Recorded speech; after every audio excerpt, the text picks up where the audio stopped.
Pada suatu hari, Rasulullah Shallallahu Alaihi Wasallam keluar bersama sahabat-sahabat beliau. Di antara salah satunya adalah Sayyidina Ali bin Abi Thalib karramallahu wajhah. Tiba-tiba datanglah seorang badui menemui Rasulullah Shallallahu Alaihi Wasallam dengan mengendarai seekor kuda. Lalu ia menghampiri dan mendekat seraya berkata, "Ya Rasulullah, di kampung itu ada sekumpulan manusia yang sudah memeluk agama Islam dengan mengatakan bahwa jika memeluk Islam, mereka akan mendapatkan rahmat dan rezeki dari Allah. Akan tetapi sesudah mereka semua memeluk Islam, justru terjadilah musim kemarau yang berkepanjangan, sehingga mereka ditimpa kelaparan dan kehausan. Ya Rasulullah, aku khawatir mereka akan kembali kufur meninggalkan agama Islam, karena mereka memeluk Islam juga karena soal perut. Aku berharap engkau mengirimkan bantuan kepada mereka untuk mengatasi bahaya kelaparan yang menimpa mereka itu." Mendengar keterangan itu, Rasulullah SAW lalu memandang ke arah Sayyidina Ali bin Abi Thalib, dan Sayyidina Ali pun mengerti maksud pandangan itu. Kemudian Sayyidina Ali berkata, "Ya Rasulullah, sebenarnya tidak ada lagi bahan makanan pada kita untuk membantu mereka." Di tempat perbincangan mereka, ternyata ada seorang yang bernama Zaid bin San'ah, yaitu seorang pendeta Yahudi yang turut mendengarkan laporan orang Badui dan jawaban Sayyidina Ali bin Abi Thalib itu. Kemudian mendekatlah pendeta itu kepada Rasulullah SAW dan berkata, "Wahai Rasulullah, kalau engkau mau, aku akan belikan kurma yang baik. Lalu kurma itu dapat engkau beli dariku dengan hutang dan dengan perjanjian." Mendengar tawaran pendeta itu, maka Rasulullah SAW pun berkata, "Jangan dibeli kurma itu sekiranya kau berharap aku berhutang kepadamu. Akan tetapi belilah kurma itu dan berilah kami pinjaman dari engkau." Maka pendeta Zaid bin San'ah itu menjawab, "Baiklah."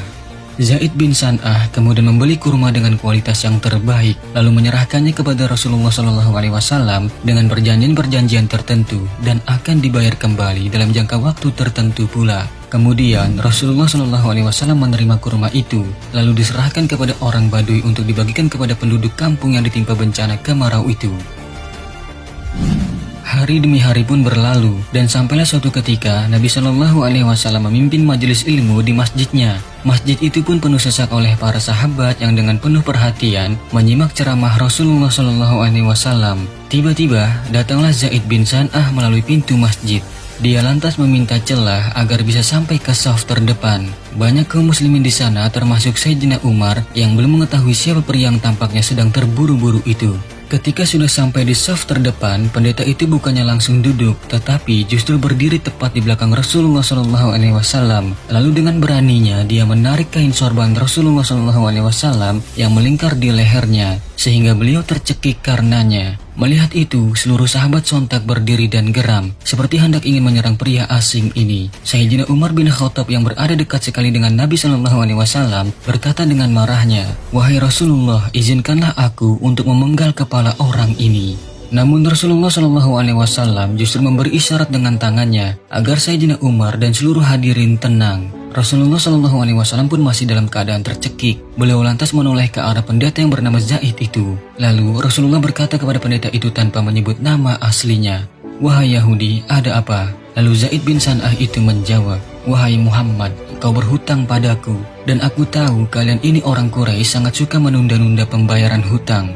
Lalu Rasulullah bertanya, "Bukankah belum tiba saatnya tenggat waktu pembayaran itu?" Maka Zaid bin San'ah menjawab sambil melepaskan sorban Rasulullah, "Aku tidak peduli, bayarlah hutangmu sekarang juga."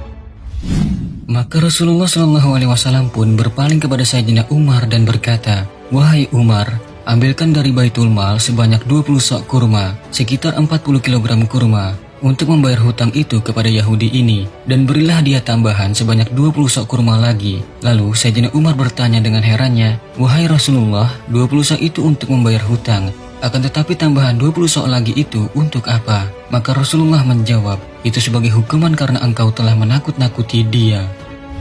Kemudian Sayyidina Umar pun keluar dari masjid dan berjalan bersama Zaid bin San'ah menuju Baitul Mal atau kas negara. Sepanjang perjalanan, Sayyidina Umar mencoba meredam kekesalannya.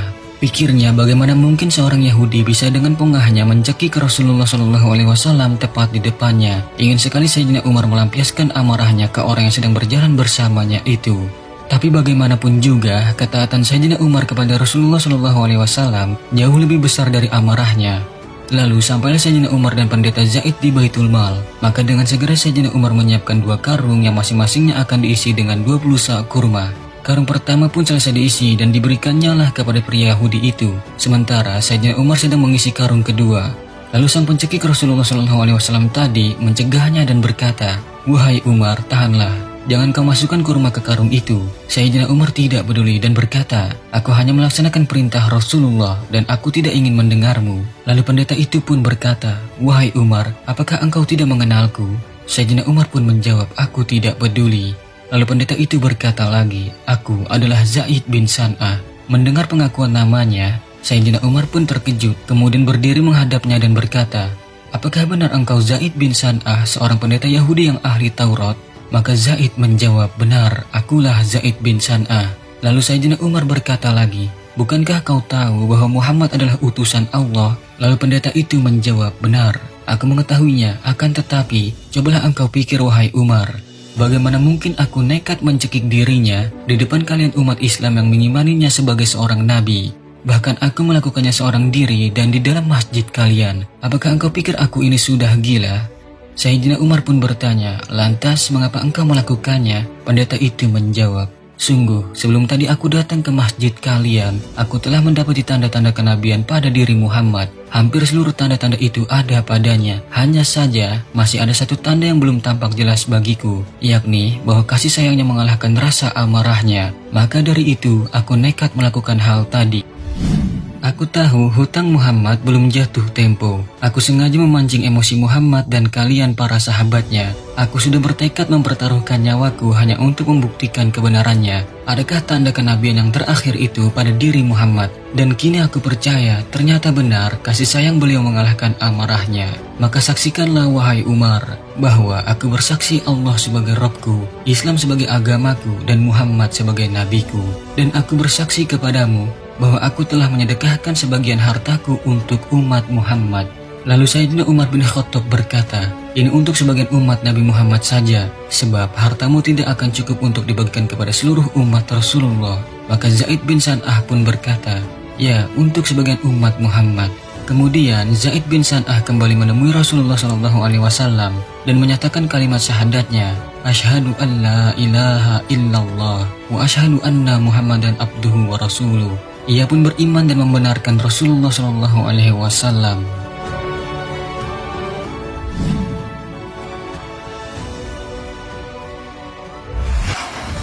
Sahabat beriman, pendeta yang bernama Zaid bin San'ah itu telah membuktikan tentang kebenaran tanda kenabian pada Rasulullah SAW, yang akhirnya ia mendapat hidayah dan taufik dari Allah Subhanahu wa Ta'ala untuk masuk Islam.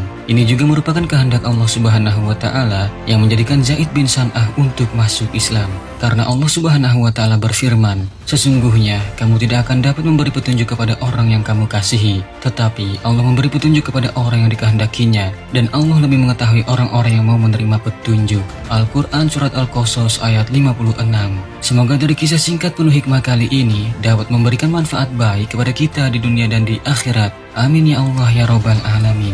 Sungguh kebenaran hanyalah milik Allah Subhanahu wa Ta'ala, dan mohon maaf jika ada kesalahan. Itu merupakan suatu kelalaian dari kami. Wallahu a'lam bishawab. Wassalamualaikum warahmatullahi wabarakatuh.